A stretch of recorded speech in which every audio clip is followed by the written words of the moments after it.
This is my video project, activity 7. And today I'll be talking about extrovert and introvert. Introvert is a shy, quiet, antisocial person. And extrovert, it's an outgoing, friendly, energetic person. But it's not exactly what it means. What these words mean is when extrovert and introvert means is when someone loses or gains energy in their environment, which is when an introvert is in their own environment, like concealed, playing games, or being in their own little world, knowing that they could self-achieve something by themselves. They gained energy. And when they're in their outside world, like socializing and going out and being somewhere where they're uncomfortable, they lose energy.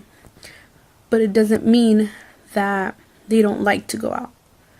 An extrovert is a person who likes to be out and gains energy by being out and socializing with other people, and it makes them gain energy just talking to someone else.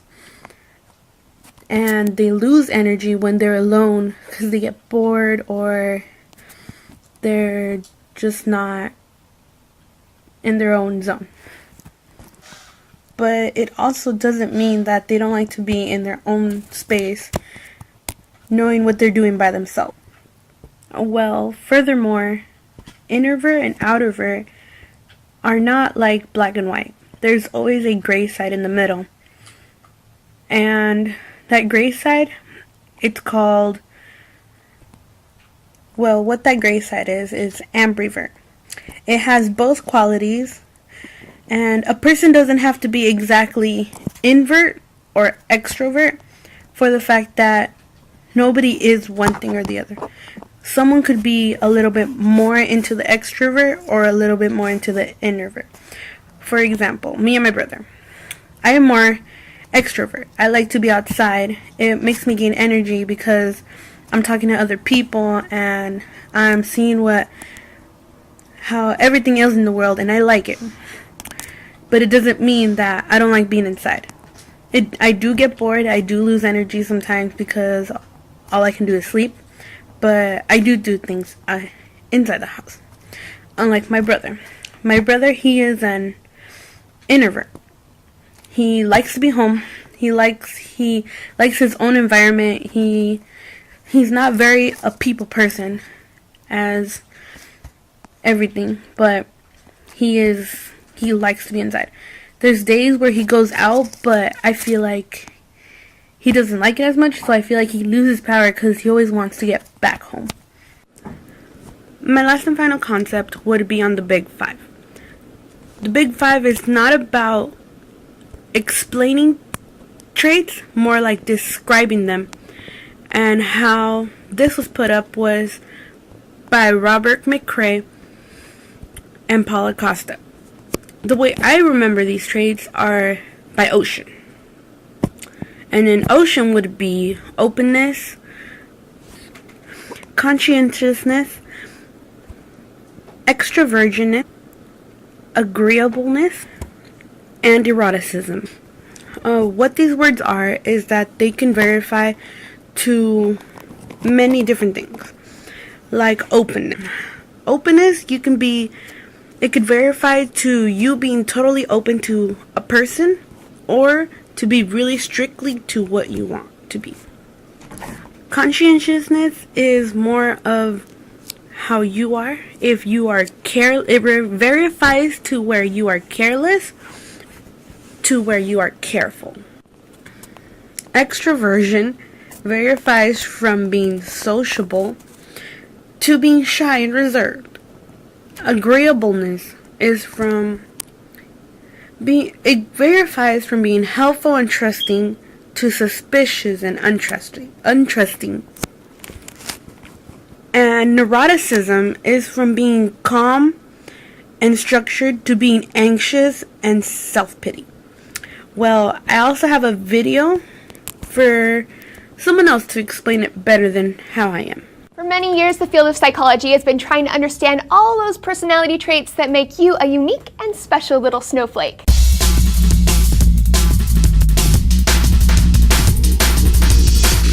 Hi guys, I'm Lacey Green, and this is D News. It's called personality psychology, and it's a booming field of research you're bound to hear about in any human psych class. One of the most well-researched and respected personality models in the field is Costin McCrae's Big Five. This model evaluates how strong a person is on 5 different axes. Let's take a look-see at those traits. Trait number 1 is openness to experience. This trait describes how open or closed your thinking is. Highly open people are intellectually curious, they love art and science. Open people appreciate emotion, unusual ideas, imagination, adventure, and of course, having new experiences. People with low scores tend to have more traditional interests. They prefer familiarity over doing something new, and they don't really like change. Trait number 2 is conscientiousness. Highly conscientious people are basically those annoying overachievers who are always on top of it. They're disciplined, responsible, and good at planning ahead. A high score on conscientiousness suggests a strong ability to regulate and control your behavior. Low scores tend to be more impulsive and unorganized. Hot mess status. Trait number 3 is extroversion. People tend to think of extroversion and introversion as how outgoing you are, but it's actually about how you get your energy. High scorers, the extroverts, feel recharged and energized by going out and being around people. They like parties and chit-chatting. Low scorers or introverts feel rejuvenated and energized by spending time alone. They tend to be quieter, lower key, and more deliberate. They go to a party and they have to recover the next day. This is sometimes confused with shyness, but shyness is about comfort socializing. Introversion and extroversion are about the amount of socializing you need to do your best and to feel your best. Trait number 4 is agreeableness. Highly agreeable people are considerate, friendly, and helpful. They just wish we could all get along, guys. They make sacrifices for others, and they assume others are good people. Low scorers or highly disagreeable people are suspicious, distant, and uncooperative. They place self-interest above getting along. They don't care as much about other people's well-being, and they're less likely to help you out. Basically, they're assholes. I'm just kidding, but really. And last but not least, trait number 5 is neuroticism. This trait measures emotional stability. Highly neurotic people are more prone to negative emotions like anxiety, anger, depression. They're easily stressed out, they're reactive, and they're more likely to be frustrated in day-to-day life. Low scorers are more calm and collected. They don't really sweat the small stuff. They're emotionally stable and balanced. Now, for a long time, it was thought that these 5 traits held true across regions and cultures. We've witnessed them in action across the world, but recently, researchers found an isolated Bolivian farming community where for the first time, it doesn't seem to apply. For this community, there are only 2 major traits: socially beneficial behavior and industriousness. This makes an interesting suggestion about personality. If there are less developed areas where personality trends are different, society may play a stronger role in encouraging or discouraging the expression of personality traits than we once thought. Food for your brain. For my next concept, it would be about the id, the ego, and the superego. The id is something you do with your unconscious, which is you act before you think. Your ego is when you think before you act. But then your superego is in between both of them. Even though your id and your superego don't get along, it's up to ego to put them in place, you could say. And that's why they have defense mechanisms. Defense mechanisms is the theory to ego's protective method of reducing anxiety, which has repression, regression, reaction information, projection, rationalization, displacement, and denial. It has all of those, and all of them have a different meaning, and I have a video to help you understand it better. Oh my god, I love your skirt. Where did you get it? It was my mom's in the 80s. Vintage. So adorable. Thanks. That is the ugliest effing skirt. He likes you, Ellen. You know why? Because you know nothing about his family. So he figures you won't ask any questions. I tell you, most kids with his background wouldn't come within 200 miles of this place. Class, this is Mike Orr, and he's new here, so I expect you all to make him feel welcome.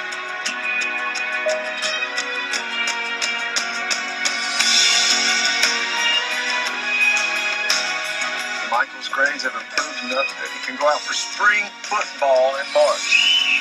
1, 2. Why should Caesar get to stomp around like a giant while the rest of us try not to get smushed under his big feet? What's so great about Caesar? Brutus is just as cute as Caesar. Okay, Brutus is just as smart as Caesar. People totally like Brutus just as much as they like Caesar. And when did it become okay for one person to be the boss of everybody, huh? Because that's not what Rome is about. We should totally just stab Caesar! Gretchen Wiener's had cracked.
What did you see? You know what I saw. I saw my son. You're telling me that he's my son? I'm not telling you anything. You have to tell me. How'd you do this? You're screwing with my head. Clay, I haven't done anything. Like I said before, I believe your mind has been trying to tell you something for quite some time now. So you've known about this the whole time. You let me walk around unaware of my own child for years. Until I'm some sort of zombie waking up on merry-go-rounds? Why the hell didn't you tell me? We tried. Who's we? Sarah's parents, me. Clay, I told you every day after Sarah died. I told you, but you blocked it out. Oh, she's here. Guys, I gotta warn you. I don't know how I'm gonna react to this, but it could get very ugly. Guys, this is Angie. Hi. Hi, girlfriend. Get in here, you. Look at you. It's so nice to meet you. You are cuter than cute, cuter than a button. Head to toe, you're a winner. You're a big star. I'm loving all of this. Don't touch that! No. Let me take care of that for you. Get away from our mailbox! Sir, I don't want you to touch it! Ow! Oh.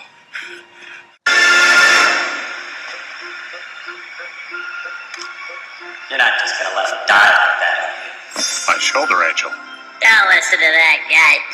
He's trying to lead you down the path of righteousness. I'm going to lead you down the path that rocks. Oh, come off it. You come off it. You. You, Infinity. Wow, cool. Don't even think